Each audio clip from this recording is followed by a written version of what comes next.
구약에서 그래서 자유를 얘기했다면 신약에서는 뭘 얘기한다? 연합을 얘기한다. 연합이란 뭐예요? 하나가 되자죠.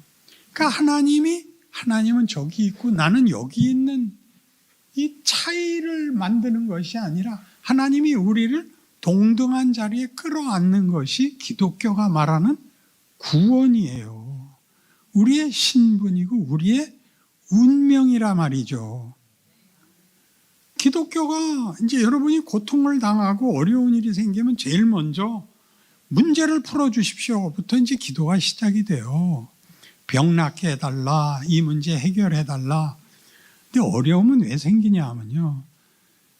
초등학교에서 1등하고 중학교 갔더니 그 다음은 놀아도 되는 줄 알았더니 모르던 걸 또 가르쳐요. 국산사자 은미채 다 100점이었는데 중학교 갔더니 과목이 달라져요. 과목이. 중학교에서 1등하고 고등학교 들어가니까 또 달라지고. 제일 놀란 게 이제 고등학교에서 1등해서 서울대학교 수석 입학했는데 그래서 부모님들이 합격증 여기 맞박에 붙이고 동네 한 바퀴씩 꼭 돌고 그랬는데 공부를 하자는 거예요. 아니 1등하고 들어왔는데 뭘 공부를 또 해요. 그게 기독교에서 인간을 만드시는 하나님의 방법이에요. 여태껏 해결되고 해결하느라고 는 실력으로 안 되는 일이 와요. 도전이, 위협이, 시험이 와요. 그걸 이기기 위해서 정말 눈물을 흘려야 되고 진땀을 빼야 돼요. 근데 두고 보니까 최고의 명예예요. 하나님이 날 여기까지 사랑하시는구나. 나를 만들기 위해서라면 하나님은 죽어도 좋다 그러는 게 기독교예요. 그 아들을 왜 보냈어요? 우리가 죽음의 길을 택하거든요. 우리가 다 사망의 길을. 예수를 보내는 것만도 겁나는데 그를 죽이잖아요. 그를 죽여서 구원할 필요가 뭐가 있어요? 죽어야 사망의 자리에 가기 때문이에요. 우리가 다 거기가 있거든요. 우리를 구해야 되니까 거기까지 따라 들어오는 게예요. 성육신이 뭐죠? 우리와 동등한 조건으로 오는 거예요. 동등한 조건으로 온다는 것은 하나님의 아들이 우리의 조건으로 온다는 것은 우리가 하나님의 아들과 동등한 존재다. 이렇게 하는 것이며 동시에 우리를 위해서라면 하나님은 자신의 신분까지도 내려놓을 수 있다. 그렇게 말하는 게 말하자면 기독교의 구원론이고 왜 그것이 성육신으로 일어나야 되며 왜 십자가에 가야 되느냐 하며 왜 죽어야 되느냐의 이유예요. 그러니까 기본적으로 기독교는 천당과 지옥을 얘기하는 이유가 우리를 만들어내기 위해서 너 이번에 10등 안에 못 들면 너 내쫓는 거야. 그래서 10등, 11등 했더니 내쫓는 부모 있어요? 그건 부모도 아니에요. 좋아, 내가 한번 봐줄게. 그 다음엔 너 그러니까 이번엔 9등 안에 들어라죠. 지난번엔 10등이었으니까 이번엔 12등 하죠. 오늘은 죽었구나. 또 실수했구나. 자식, 네 애비를 닮아서 그래. 내가 이번에도 용서해 주지. 근데 그렇지만 다음번엔 용서 안 해. 다음번엔 정말 죽이는 거야. 알았지? 그게 지옥이에요. 뭐 때문에 했다고요? 우리를 분발시키려고. 야곱 얘기를 보세요. 야곱을 찾아와서 뭐라 그래요? 응? 넌 왜 그렇게 네 멋대로 사냐? 항복 안 하잖아요. 그러니까 야 관둬라. 난 간다. 축복하시지 않으면 보내지 않겠습니다. 야곱은 누구에게서든 뺏어야 자기 필요를 채울 수 있는 자예요. 야곱은 보호자가 없어요. 그걸 물어요. 너 왜 나보고 내놓으라 그러냐? 그걸 이름으로 묻는 거예요. 네 이름이 뭐냐? 야곱입니다. 다시는 내 이름을 야곱이라 부르지 마라. 너는 나를 이긴 자다. 너는 이스라엘이다. 야곱은 우리 잘 아는 대로 발뒤꿈치를 잡은 자. 그러니까 약탈자, 날강도에서 더 나가서 고아란 말이에요. 난 보호자가 없습니다. 난 필요를 뺏어올 수밖에 없습니다. 웃기지 마 이 새끼야. 내가 네 애비야. 네가 모자라는 게 뭐가 있어. 넌 날 이기는 자야. 뭘 이겨요? 부모는 자식에게 집니다. 그게 기독교예요. 설마 겁먹고 믿는 게 낫다? 그러세요. 난 일일이만 보여요. 하나님이 누구신지, 예수가 왜 왔는지를 알아야 돼요. 그럼 꼭 무슨 반응이 나오냐면 개판으로 살아도 돼요. 사흘이면 없어져요. 사흘이면. 야, 하나님이 명예를 줬는데 개판이 뭐냐? 너 그러고도 그 낯짝으로 인간이라고 사냐? 야, 가서 지렁이 해라. 마음속에서 그게 일어나요. 그래, 명예를 지켜야지. 이렇게 되는 거예요. 하나님이 나를 위해서는 죽을 수 있대. 내가 어떻게 하나님 죽는 걸 봐. 내가 죽으면 죽었지. 이렇게 되라는 것이 기독교인데 수준이 여기까지 못 오는 바람에 뭐가 됐어요? 너 그럼 지옥 가. 제일 아랫목 간다 너로 겁을 주는 게 됐잖아요. 그 잘하면 보상을 받아야 돼. 잘했는데 보상을 안 해주면 성질을 부리는 거야. 암만 기도해도 소용이 없더라가 돼. 그게 탕자 비유예요. 탕자가 내 목 달래니까 줘요. 왜 주죠? 그게 구약이란 말이에요. 그래, 네가 하고 싶은 대로 해봐. 했더니 뭐가 되죠? 소모가 돼. 가진 걸 전부 소모시켜야 견딜 수가 있고 결국은 거지가 되더라요. 아버지 집에는 종들마저도 넉넉히 살더라. 아버지한테 돌아가자. 거기서 종 노릇하는 게 낫다. 그 아버지가 멀리서 보고 데려다가 목욕시키고 신발시키고 아들이 살아 돌아왔으니 잔치를 열어라. 큰아들이 들어오다가 잔치 소리 듣고 그 자기 찾아온 하인한테 이게 무슨 소리냐. 작은아들이 돌아와서 아버지가 잔치를 베풀었습니다. 아버지가 나와서 얘야 내 동생이 돌아왔다. 얼른 들어와서 같이 기뻐하자. 전 못 들어갑니다. 왜 그래? 아니 이 자기 재산 달래서 다 날려먹은 놈이 들어오니까 송아지 잡고 나는 평생 아버지 명을 어긴 적이 없는데 나한텐 염소 새끼도 하나 안 잡아줘놓고 가서 같이 기뻐하자고요? 난 못 갑니다. 얘야 쟤는 지금 죽었다가 살아나서 내가 기뻐하자는 거고 너는 나를 이을 짜잖냐. 내게 다 네 거 아니냐. 거기서 뚝 끊어져요. 그래서 다 못 알아들어. 그게 무슨 말인지. 너는 내 아들이다가 보상이야. 나를 잇는 게 보상이야. 그 가문을, 그 기업을 잇는 거야. 하나님의 자리를 잇는 거야. 우리가 온 우주를 다스리는 거야. 처음에 창조에서부터 했던 약속이에요. 뭐라고 약속했어요? 천하 만물을 다스려라죠. 생육하고 번성하여 온 땅에 충만하며 온 세상을 다스려라지. 다스려라. 하나님 아버지가 하시는 그 자리를 우리한테 주기로 한 거예요. 그걸 놓치고 뭐만 해달래? 편안하게 살게만 해달래. 그러니까 뭘 놓치고 있냐면 기독교라는 것이 하나님이란 분이 어떤 분이며 우리가 누구며 그래서 하나님이 우리를 만들기 위해서 어떤 과정을 쓰고 있는가를 놓치는 거예요. 그러니까 하나님이 우리를 사랑과 믿음의 대상으로 삼아서 자기의 자식을 기르듯이 기르고 우리를 가르치려고 우리를 대접하는데 우리가 못 알아먹어. 그러니까 어디까지 했어요? 그 아들까지 보내고 그리고 뭐든지 다 해.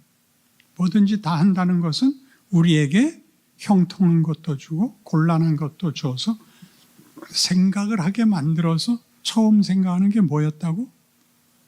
난 뭐야? 하나님은 뭐 하시는 거야? 기껏 예수 믿게 해놓고 이게 뭐야? 를 질문으로 하게 만든다고. 그걸로 끝나는 게 아니라. 그래서 살면서 여기를 우리가 진전을 하게 돼요. 지금 하는 얘기도 몽땅 그 얘기예요. 이 산상수훈 얘기도. 5장이 뭐였어요?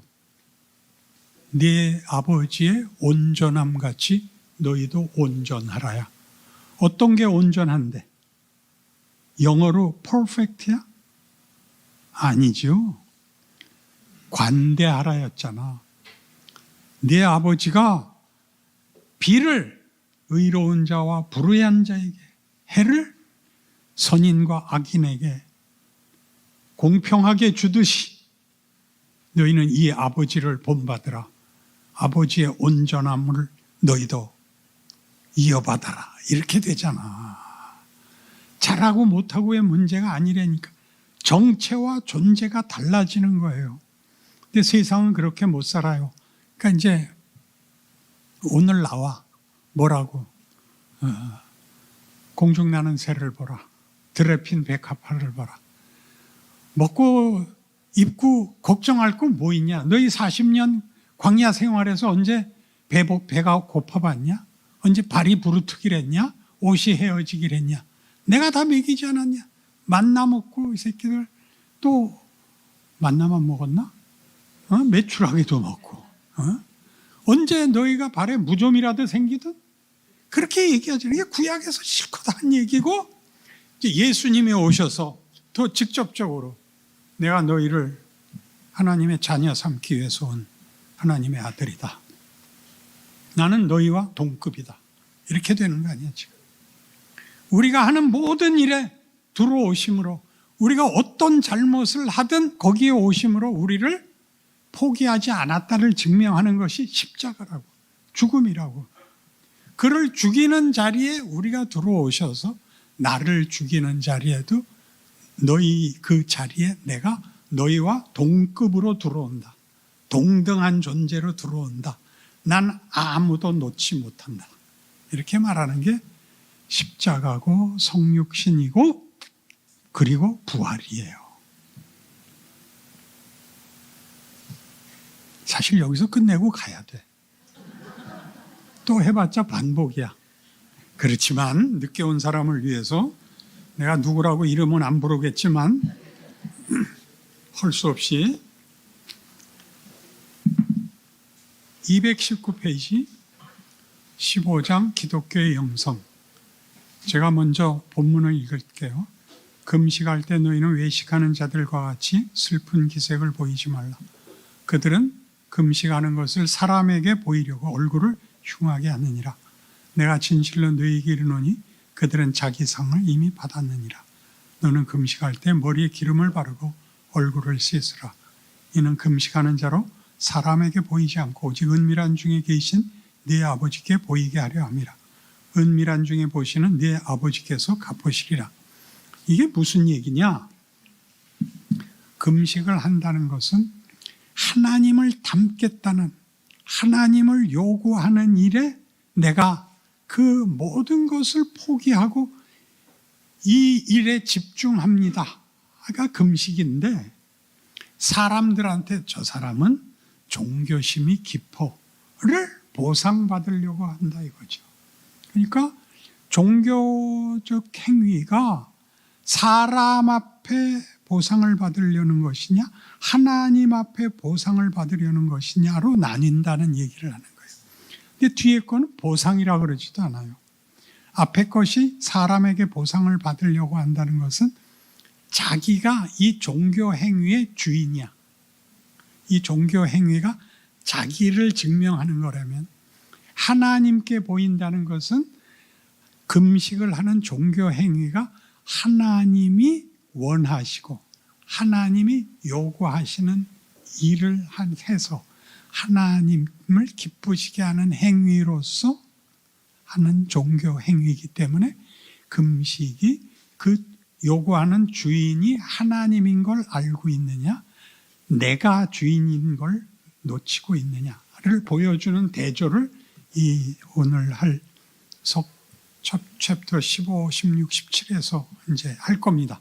이 전제를 가지고 이제 222페이지 위에서부터 7번째 줄, 오늘날 현대사회에서 자주 언급되고 기독교와 상관없이 일종의 종교성으로 가치를 갖는 영성이 있습니다.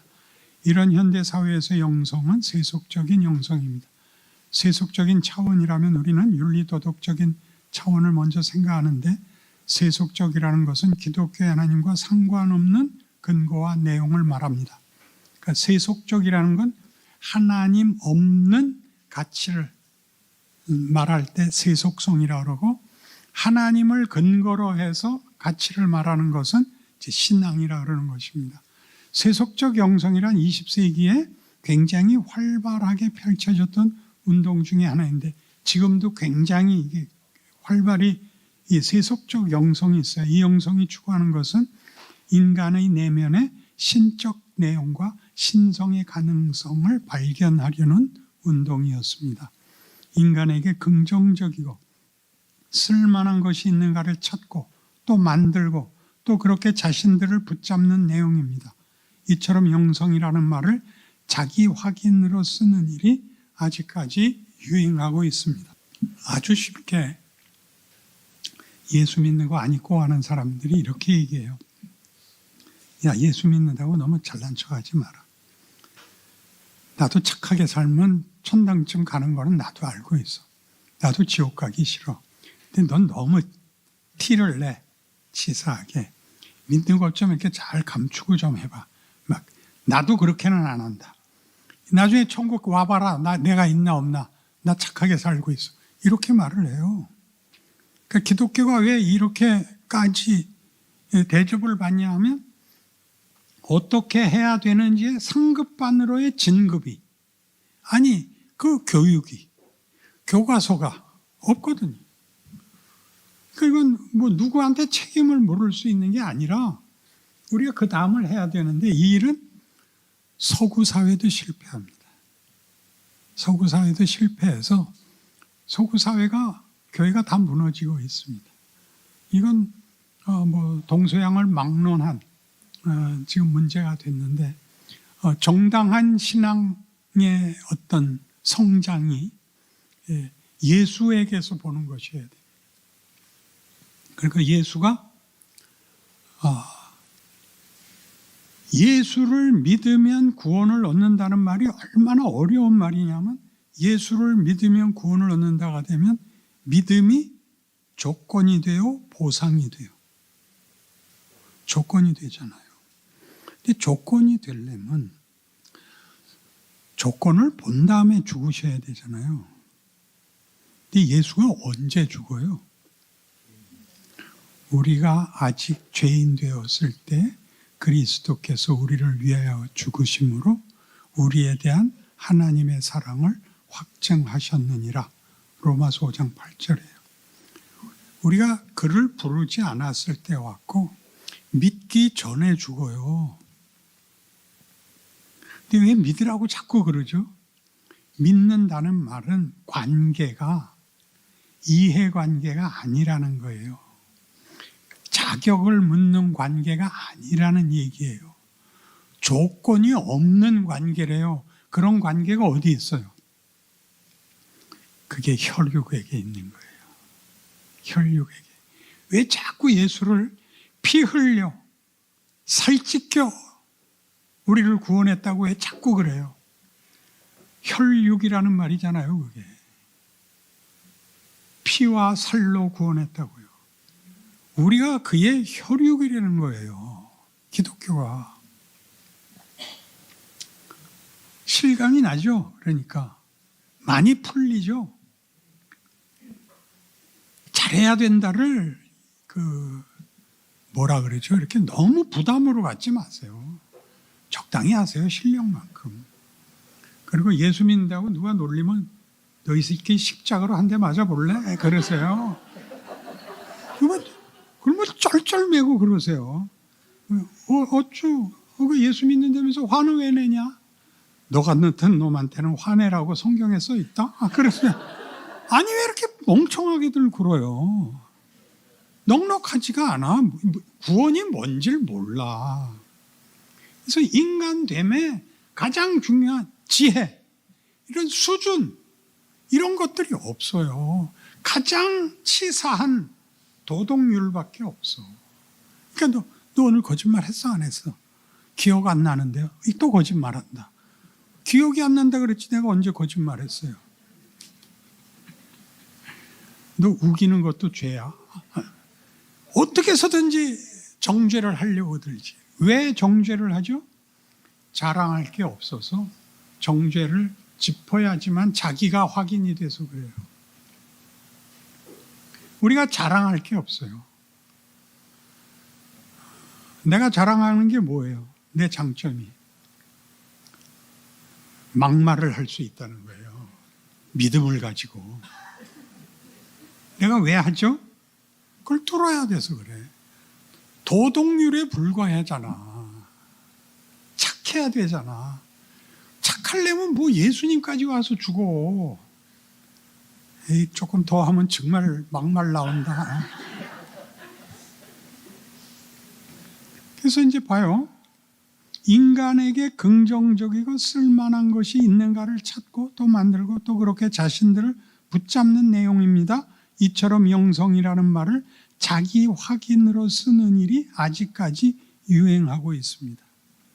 그러니까 영성이라는 말을 어디까지 쓰는가 하면 지성보다 더한 것, 이렇게 간 거예요. 지성보다 더한 것을 영성이라고 쓰는데 그들이 말하는 영성은 관념론이지 실제로는 있을 수가 없어요. 거기는 하나님과 관계를 맺지 않고는 성립이 되지 않으니까. 그래서 이 금식이 뭐를 확인하는 거라고? 영성을 확인시키는 거야. 내가 영성의 수준에 있다고 확인을 시키는 거예요. 누구한테? 옆에 있는 사람한테. 그렇게 보상을 받는 거예요. 그러니까 224페이지로 넘어가셔서 기독교 영성은 자기를 성찰하는 것이 아니라 예수를 찾아가는 것입니다. 예수를 성찰하는 것입니다. 예수가 누구냐라는 것입니다. 여기서 누구냐라는 것은 하나님의 자기 계시, 하나님이 누구신가에 관한 유일한 구체화요. 또 하나님이 우리를 어떻게 대하시며 목표에 이르게 하시는가에 관한 하나님의 구체적인 설명이요, 증거요, 약속입니다. 예수를 성찰한다는 것은 뭐 이런 좌선을 하고 뭐 이런 깊은 사고의 극치를 가는 게 아니라 예수를 성찰하면 예수는 왜 오셨어야 했느냐? 그는 하나님의 아들인데 왜 죽어야 됐었냐?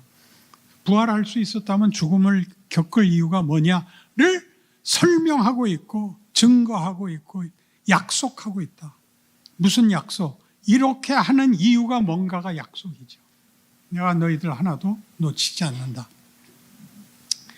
기독교 영성은 예수에게로 가는 것이지 자기에게로 가지 않습니다. 예수가 누구며 예수 안에서 우리가 누구에게로 부름을 받고 어떤 목적으로 부름을 받았냐는 것을 아는 것으로 비로소 자기 성찰을 할 수 있지, 자기 성찰을 근거로 해서 가치와 목적을 만들어내는 존재가 아닙니다. 이 점은 예수 안에 하나님의 모든 충만이 있고 예수로 하나님이 만물과 화해하시겠다는 19절과 20절의 표현이 갖는 의미가 왜 기독교에만 있는 것인지를 알아야 합니다. 모든 가치와 회복은 예수 안에서만 가능합니다. 예수 없이는 온 우주와 과학, 문학, 정치 그 무엇도 진정한 가치와 진정한 기능을 할 수 없습니다. 그러나 모든 것을 기독교화해야 된다고 성경은 요구하지 않습니다. 그것은 다른 문제입니다. 그러나 기독교인은 예수 안에서 다른 눈을 갖게 됩니다. 분별을, 안목을 갖게 된단 말입니다. 모든 세계에 대하여 보는 눈이 달라지고 세상 속에서 우리의 역할이 무엇인가를 새롭게 깨닫게 됩니다. 하나님이 우리에게 권력을 주시지 않습니다. 우리는 그저 평범한 한 시민일 수 있습니다. 그러나 우리만이 세상과 역사를, 정치, 경제, 사회, 문화를 제대로 봅니다. 우리가 그것을 주무르는 위치에 있지 않더라도 하나님은 신자를 통하여 이 세상 속에 있는 모든 만물들을 하나님의 통치 아래서 그것이 어떻게 새로워질 수 있는가를 보이시기를 원하시고 우리에게 그 책임을 요구하십니다. 우리는 다스리는 위치에 있지 않고 섬기는 위치에 있다는 것을 잊지 않아야 합니다. 우리의 섬기는 위치에서 하나님은 충분히 당신의 영광을 나타내시고 세상의 은혜를 베푸신다는 것을 알아야 합니다. 그것이 예수 그리스도와 그의 십자가입니다. 그는 평범한 한 인간으로 태어나시고 목수의 아들이시고 33년을 살다 십자가에 죽으시는 그런 인생을 삽니다. 아무런 권력을 가진 게 없지만 그가 인류의 역사와 운명을 바꾸는 것입니다. 228페이지 보시면 아마 이 책에서 제일 중요한 내용들이 이 과목에, 이게 15장 기독교의 영성을 다루고 있는데 가장 필요할 것 같습니다. 제가 첫 줄부터 읽을게요. 오늘은 필요상 이 마지막 문제에 좀 주의를 집중할 필요가 있습니다. 영성이란 결국 단순히 지성적인 것이 아닙니다. 지적 사색이 아니라 하나님이 당신을 알리시고 예수를 보내신 하나님의 성실함으로 우리를 그분의 목적에 맞게 만들어 가시는 하나님의 일하심입니다. 기독교 영성은 현실을 담아내는 것이지 현실로부터 도망가는 것이 아닙니다. 이것은 어떤 지적 사색이나 도덕성이나 종교성이 되어 사변과 성찰이라는 정적이고 관념적이고 이상적인 상상의 세계로 도망가는 것이 아니라 현실을 담아내는 실력입니다. 왜냐하면 이 약속하신 것을 이루기 위하여 현실 속에서 일하고 계시기 때문에 현실을 외면하면 하나님의 간섭하시는 손길로부터 도망가는 꼴이 됩니다. 우리는 물론 현실에 마음에 들지 않습니다. 왜냐하면 우리가 기독교 신앙을 수긍하고 고백하고 기대하는 바와 현실이 너무 다르기 때문입니다. 하나님은 천지를 지으시고 그 아들을 십자가에 못 박을 만큼 우리를 사랑하시는데 현실은 고통스럽습니다. 우리의 고민은 거기에 있습니다. 하나님이 창조의 능력을 가지고 있을 뿐 아니라 그 아들을 보내신 사랑을 가지고 있는데 현실이 왜 이러냐 하는 문제는 우리에게 깊은 갈등을 불러일으킬 수밖에 없습니다. 밑에서 두 번째 줄, 사랑의 가장 중요한 조건은 대등한 대접입니다. 하나님은 우리를 조종하거나 강압할 마음이 없으십니다. 그것은 사랑을 모욕하는 것입니다. 그래도 여러분 마음에는 나는 조종당해도 좋다는 생각이 물론 있으실 것입니다. 여기에 기독교의 큰 신비가 있습니다. 하나님은 그 아들을 보내신 그 사랑과 능력으로 우리 인생에 예수를 매일 보내시는 마음으로 우리와 씨름하십니다. 그 성경 본문 지나서 예수를 보내시고 우리의 인생을 걷게 하시고 우리를 끌어안게 하시고 그에게 만물의 권세를 주십니다. 그리고 그 예수와 우리를 묶으십니다. 이것이 교회입니다. 예수 그리스도로 부름받은 하나님의 모든 백성, 하나님과 화목한 하나님의 자녀들은 그리스도의 몸으로서 그 머리이신 예수 그리스도와 유기적으로 긴밀하게 묶여 있습니다. 그래서 우리와 같은 인생을 사시고 죽음까지 통과하신 예수님은 우리의 존재와 우리의 현실과 우리의 모든 경우에 함께 하신다는 것입니다. 성육신과 순환은 역사적 사건으로 이루어졌을 뿐만 아니라 계속되고 있습니다. 하나님은 우리의 모든 비겁함과 연약함과 배신과 미련함과 게으름에 예수 그리스도를 묶어 놓으심으로 우리의 가장 부끄럽고 가장 연약한 순간에서조차도 나를 붙잡은 손에서 빠져나가는 경우나 장소나 시간은 없다고 선언하십니다. 230페이지 가운데 가장 중요한 강조는 그리스도의 충만한 자리까지 자라라는 것입니다. 이것이 기독교 신앙인들이 가져야 하는 가장 중요한 신앙의 본질입니다. 그리스도를 본받고 그리스도를 닮는 것이 목표입니다. 가장 중요한 것입니다. 그러나 이런 이야기로 때우시면 안 됩니다. 난 평안해, 난 기뻐 이러시면 안 됩니다. 예수 그리스도를 닮아가야 되는데 이 예수 그리스도는 우리를 자라가게 하기 위하여 우리의 어리석음과 어린 것과 유치한 것에서부터 우리가 완성되는 그날까지 그리고 완성된 이후에도 우리와 하나로 당신을 묶어놓고 계십니다. 그리스도를 본받는 데 있어서 그리스도를 우리 신앙의 가장 중요한 목표와 내용으로 삼는 데 있어서 가장 중요한 것은 예수 그리스도의 포옹, 끌어안음이라는 것을 놓치면 안 됩니다. 이것이 용서와 기다림이라는 것입니다. 그 다음 페이지, 교회 공동체의 중요성을 말하고 있습니다. 같이 자라나야 합니다. 우리는 다 유치하고 어리석은 자리로부터 완성의 자리에 갈 것입니다. 그 각각의 형편에 우리를 예수님 자신과 묶어놓고 계십니다. 교회 공동체에 참여한다는 것이 왜 중요하냐? 예수 그리스도의 기다려주심과 약속이 우리 안에서 성취된다는 것을 개인만이 아니라 같은 믿음의 사람들 속에서도 봐야 할 필요가 있기 때문입니다. 우리는 다양하게 각각의 독특한 과정으로 인도함을 받을 것이지만 다 공통된 목적과 내용으로 인도함을 받는다는 것입니다. 그래서 여러분이 기독교 신앙을 가지면 꼭 해야 하는 게 세 가지 있습니다. 하나는 전도입니다. 전도. 전도라는 건 나가서 기독교를 증거해라가 아니라 여러분을 보는 사람들이 여러분을 보고 나랑 다른데? 라고 느껴야 되는 존재론적 변화가 있어야 됩니다.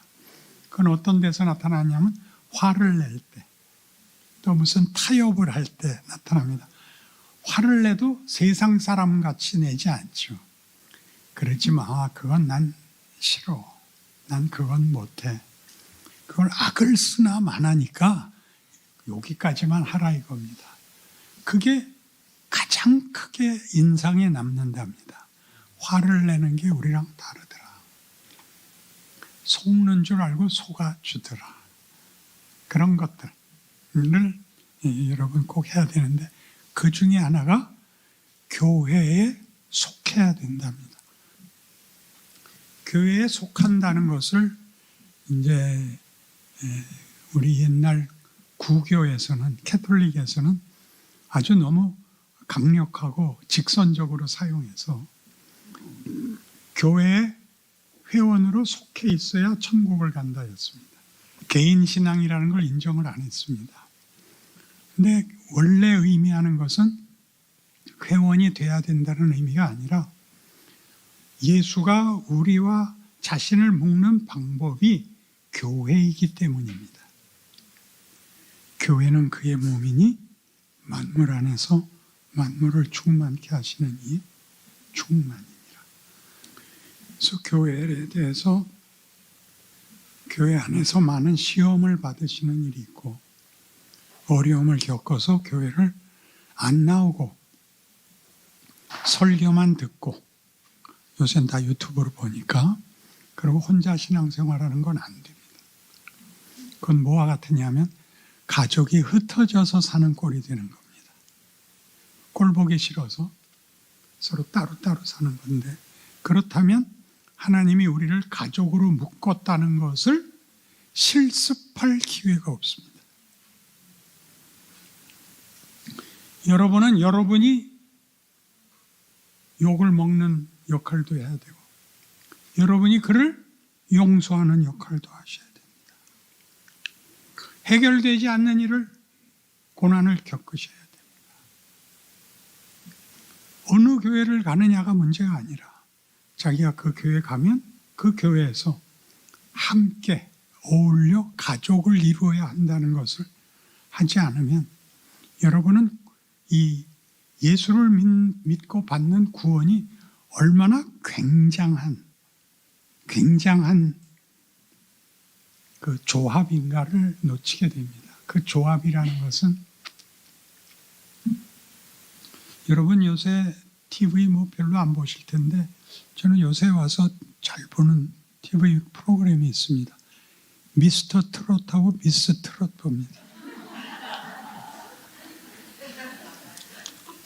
저는 트로트라는 건 옛날에 저희가 크던 때 트로트는 거의 망가지는 수준의 몸짓과 노래를 불렀어요. 지금은 성악이에요. 성악 이상이에요. 성악에다 민족 혼을, 그런 자신의 어떤 그 깊은 어떤 울림을 넣어요. 그 심사위원들이 해주는 심사도 기가 막혀요. 그리고 목숨을 걸어요. 다 어려워서 마지막 남은 기회라고 생각하고 와서 불러요. 저는 그게 내가 그거 볼 때 내가 나를 다시 추슬려요. 맞아. 내가 하나님의 뜻을 이루는데 중요한 책임을 졌고 한 영혼들에게 내가 결정적인 증인이 되어야 한다면 내가 이렇게 태평하게 말할 수 없다가 거듭 확인이 돼요. 그래서 걔네들 하다가 이제 팀별로 할 때가 제일 이뻐요. 독창보다. 교회가 그런 거예요. 합창을 하잖아요. 합창을. 어쨌든 둘은 돼야 화음을 넣을 거 아니에요.